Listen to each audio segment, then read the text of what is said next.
Post व्यतीजम Hindi channel प्रेक्षकों को स्वागत। हिंदी के प्रमुख कवि एमपी कमल जी से लिखी हुई भारत के वीर सपूत लोकमान्य बाल गंगाधर तिलक की जीवन गाथा को आपके सामने प्रस्तुत करना चाहती हूँ। आज के अंक में अंग्रेजों की रणनीति के बारे में जानेंगे।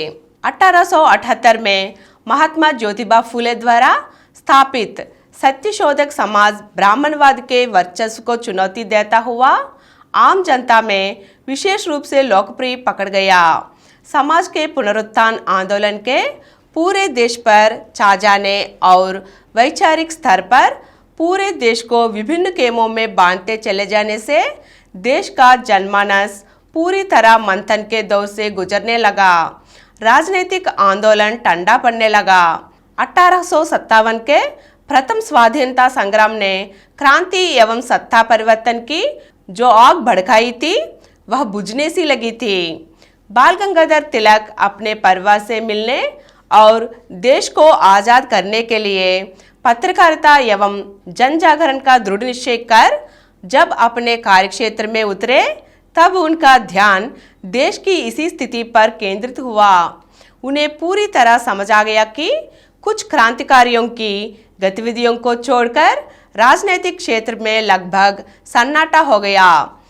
अंग्रेजों ने बड़ी चालाकी से भारतीय समाज चिंतकों का ध्यान समाज की कमजोरियों की ओर मोड़ दिया है और वे यह मान बैठे हैं कि ब्रिटिश सरकार के सहयोग से ही भारत समाज की बुराइयां व कुरीतियां दूर करने से ही देश में सुख शांति की स्थापना हो सकती है तथा देश का हित केवल इसी में है। परंतु वे इस बात से अनभिज्ञ है कि यह अंग्रेजों की सोची समझी रणनीति है।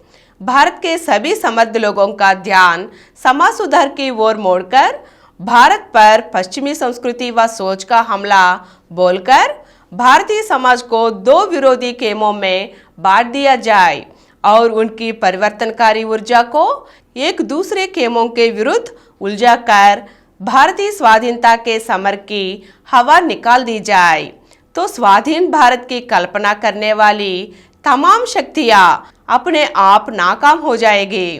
भारतीय समाज क्रांतिकारियों को आतंकवादी गुंडों के रूप में स्वीकार कर उन्हें अलग थलग करने में नहीं हिचकेगा।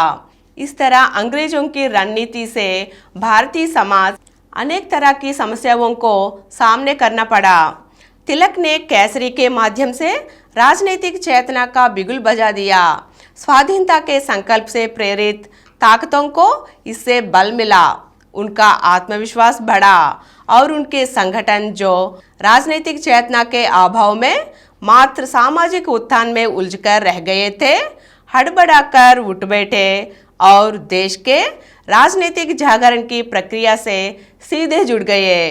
स्वामी विवेकानंद जिस समय भारतीय समाज में नया आत्मविश्वास पैदा करने तथा अध्यात्म की विशद व्याख्या करने के लिए पूरे देश का भ्रमण कर रहे थे, तभी तिलक की मुलाकात स्वामी जी से हुई।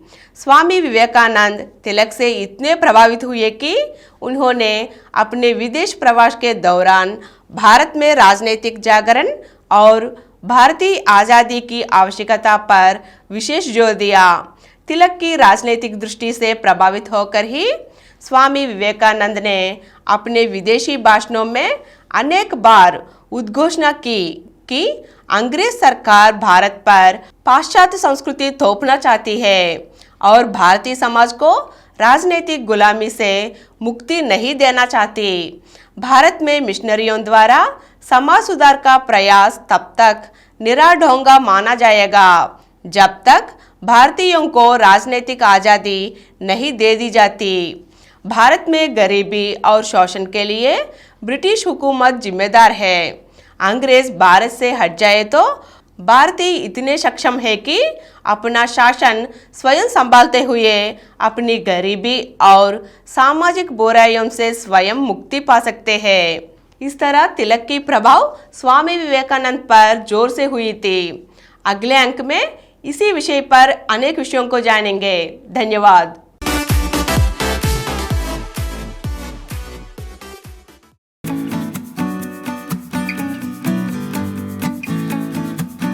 download Samaram multi-channel app and watch your favorite channels from your mobile. App available on Google Play Store and subscribe to the channels.